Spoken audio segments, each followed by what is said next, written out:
RJD की तरफ से, तेजस्वी यादव की तरफ से, कि पप्पू यादव को जितना दबाया जाए उतना कहीं न कहीं उनको राजनीतिक आधार पर यहाँ पर फ़ायदा होगा, और पप्पू यादव इस जद्दोजहद में जुटे हुए हैं क्योंकि 3 बार सांसद रह चुके हैं पूर्णिया से।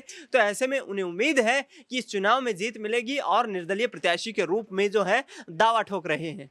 लालू यादव, तेजस्वी यादव ने बीमा भारती को पूर्णिया का टिकट देने में जरा भी देरी नहीं की, क्योंकि वो जानते थे कि पप्पू यादव पूर्णिया के लिए ही इधर की तरफ आए, हमारी ओर आए हैं। इसीलिए यहाँ पर जो पप्पू यादव है उनका समर्थन लालू यादव परिवार के द्वारा नहीं किया गया। नमस्कार, मैं नाज़मीन खान और आप देख रहे हैं एसपीएन 9 न्यूज। 2015 में जन अधिकार पार्टी का गठन करने वाले राजेश रंजन उर्फ पप्पू यादव अब बीच मझधार में फंसते हुए नजर आ रहे हैं, क्योंकि पप्पू यादव निर्दलीय पूर्णिया से चुनावी मैदान में उतर चुके हैं, ताल ठोक चुके हैं और बीमा भारती के खिलाफ और जेडीयू के संतोष कुशवाहा के खिलाफ निर्दलीय चुनाव जीतने का दावा करते हुए नजर आते हैं।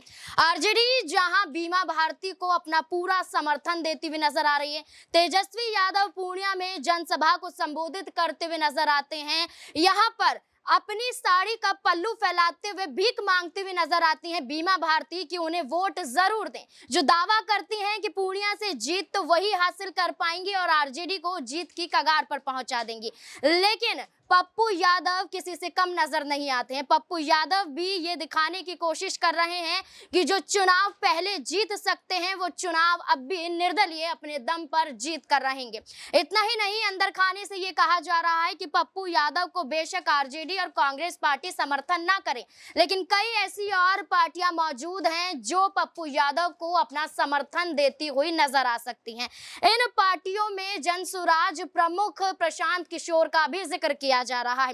हो सकता है कि प्रशांत किशोर पप्पू यादव का समर्थन करते हुए नजर आए, उनके लिए पूर्णिया में चुनाव प्रचार प्रसार करते हुए भी देखे जाएं। क्या ऐसा हो सकता है? इससे जुड़े हुए तमाम सवाल बनते हैं। न्यूज रूम में मौजूद हैं अक्षय, मेरे साथ मौजूद हैं। जिस तरीके से पूरा मामला पूर्णिया पर गर्माता हुआ नजर आ रहा है, क्या लगता है अक्षय कि जो प्रशांत किशोर एक राजनीतिक भविष्यवाणी करते हुए नजर आते हैं, जो कहते हैं वो कहीं ना कहीं सच होता हुआ नजर आता है, जो कभी आरजेडी पर हमलावर रहते हैं तो कभी भारतीय जनता पार्टी पर, क्या इस वक्त पूर्णिया सीट पर वो पप्पू यादव का समर्थन करते हुए देखे जा सकते हैं?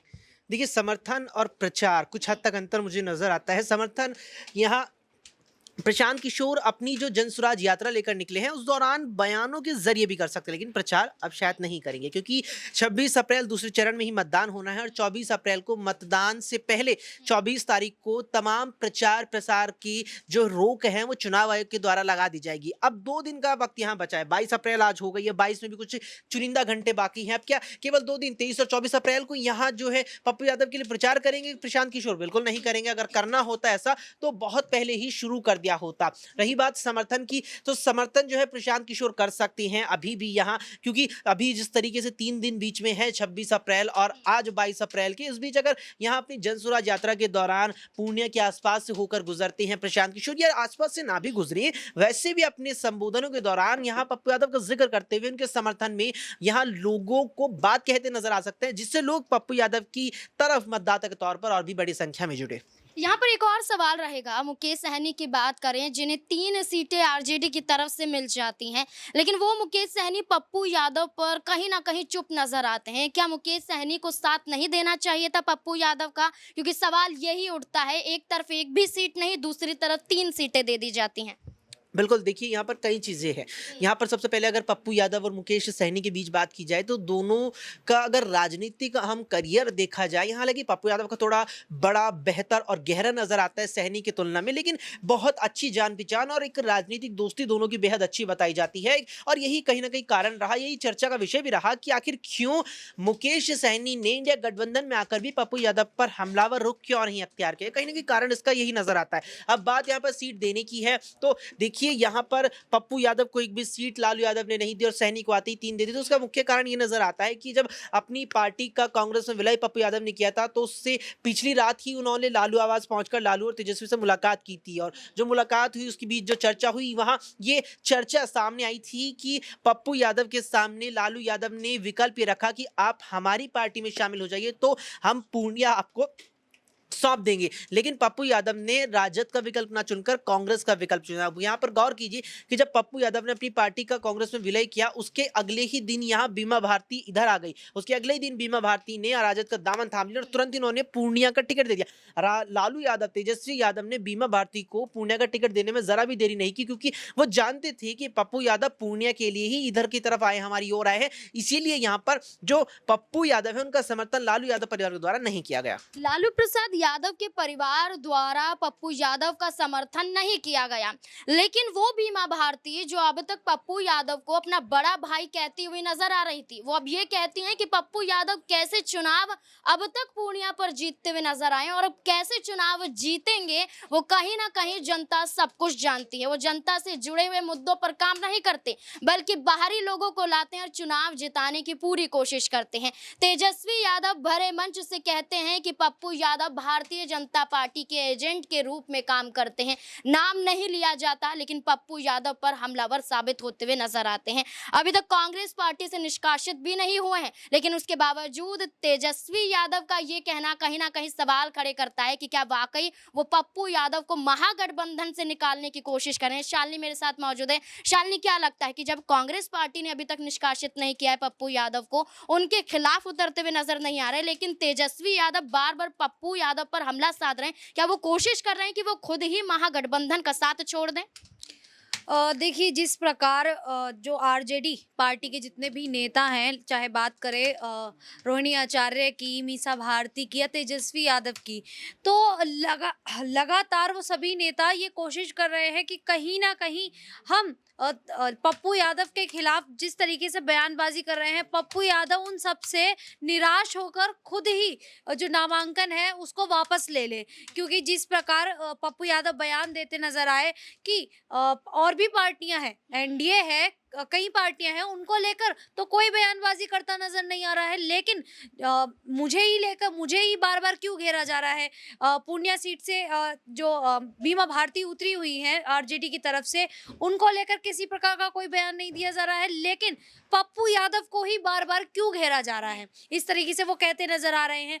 और तेजस्वी यादव की बात करें तो तेजस्वी यादव कोशिश करते नजर आ रहे हैं कि पप्पू यादव जो है पूर्णिया से जीत हासिल ना कर पाए, और लगातार पप्पू यादव पे इस तरीके की बयानबाजी की जा रही है कि वो बीजेपी के एजेंट हैं। बीमा भारती ऐसा कहती नजर आ रही है कि वो बीजेपी के एजेंट है, वो बीजेपी के लिए काम कर रहे हैं और मुझे हराने के लिए आए हैं। जहां उन्हें पार्टी का साथ देना चाहिए था वो अलग ही चले गए हैं, वो निर्दलीय नामांकन भर दिया उन्होंने, तो वो पार्टी के खिलाफ चले गए। जहां उन्हें पार्टी का साथ देना चाहिए था तो वो अलग ही जा रहे हैं। तो इस तरीके से कह सकते हैं कि कोई भी नहीं चाहता कि पप्पू यादव निर्दलीय नामांकन के तौर पर चुनावी मैदान में उतरे और वहां से जीत हासिल करें, क्योंकि लगातार सबको कहीं ना कहीं अंदरूनी ये लग रहा है कि पप्पू यादव पूर्णिया से जीत हासिल करके ही रहेंगे, क्योंकि वो वहां से सांसद रह चुके हैं और लगातार जो जनता है वो उनके सपोर्ट में खड़ी हुई है। तो इसीलिए वो इस तरीके की बयानबाजी करते हुए नजर आ रहे हैं। बिल्कुल, जनता को यकीन है और जनता कहीं ना कहीं पप्पू यादव का समर्थन करती हुई भी देखी जा रही है। लेकिन एक और आखिरी सवाल रहेगा दिनेश से कि जिस तरीके से निर्दलीय उतरे हैं, तो क्या वाकई इस बार भी जीत हासिल करते हुए नजर आएंगे? बीमा भारती को हराएंगे, संतोष कुशवाहा को हराएंगे, क्या लगता है? देखिए, यहाँ पर जिस तरीके से पप्पू यादव लगातार जो है जन समर्थन की बात कर रहे हैं, रोड शो कर रहे हैं, रैलियाँ कर रहे हैं, इलाके में जा रहे हैं, हर व्यक्ति से मिलने का प्रयास किया जा रहा है और पूर्णतः से यहाँ पर मजबूती के साथ पप्पू यादव की तरफ से चुनाव लड़ा जा रहा है। लेकिन इस जो है सिचुएशन को देखते हुए, स्थिति को देखते हुए लगातार पप्पू यादव के लिए चुनौती ये बनी हुई है कि लालू परिवार उनके खिलाफ जो है खड़ा हो गया है बीमा भारती को समर्थन को लेकर के, जो उनकी प्रत्याशी हैं यहाँ पर पूर्णिया सीट से, और वहां पर लगातार अब उनको बीजेपी के एजेंट के तौर पर यहां पर प्रोजेक्ट किया जा रहा है। जिस तरीके से तेजस्वी यादव ने कहा है कि लालू प्रसाद यादव के लिए पप्पू यादव ने काफ़ी अपशब्दों का प्रयोग किया, हमारे ऊपर पारिवारिक रूप से टिप्पणी की, लेकिन हम कुछ नहीं बोले। इस वक्त आप अंदाज़ा लगा सकते हैं कि कांग्रेस पार्टी में शामिल होने के बावजूद और पप्पू यादव ये कहते नजर आते हैं कि पूर्णिया को ये बना दिया जाएगा तो मैं बीजेपी में शामिल हो जाऊंगा। यानी कि साफ तौर पर कहीं ना कहीं कोशिशें ये की जा रही हैं आरजेडी की तरफ से, तेजस्वी यादव की तरफ से, कि पप्पू यादव को जितना दबाया जाए उतना कहीं न कहीं उनको राजनीतिक आधार पर यहाँ पर फ़ायदा होगा और पप्पू यादव इस जद्दोजहद में जुटे हुए हैं क्योंकि 3 बार सांसद रह चुके हैं पूर्णिया से। तो ऐसे में उन्हें उम्मीद है कि इस चुनाव में जीत मिलेगी और निर्दलीय प्रत्याशी के रूप में जो है दावा ठोक रहे हैं। देखिए बिल्कुल निर्दलीय रूप से दावा ठोकते हुए तो नजर आ रहे हैं। अब 26 अप्रैल में ज्यादा समय नहीं है, इसीलिए पप्पू यादव अपनी जीत को लेकर कहीं ना कहीं पूर्णिया में दमखम दिखाते हुए भी नजर आ रहे हैं। इस मुद्दे को लेकर आपकी क्या राय? कौन बाजी मारता हुआ इस बार पूर्णिया सीट पर नजर आ सकता है? क्या पप्पू यादव, क्या संतोष कुशवाहा या फिर बीमा भारती? क्या है आपकी राय? कमेंट सेक्शन में जरूर बताएं। देखते रहें SPN9 न्यूज। धन्यवाद।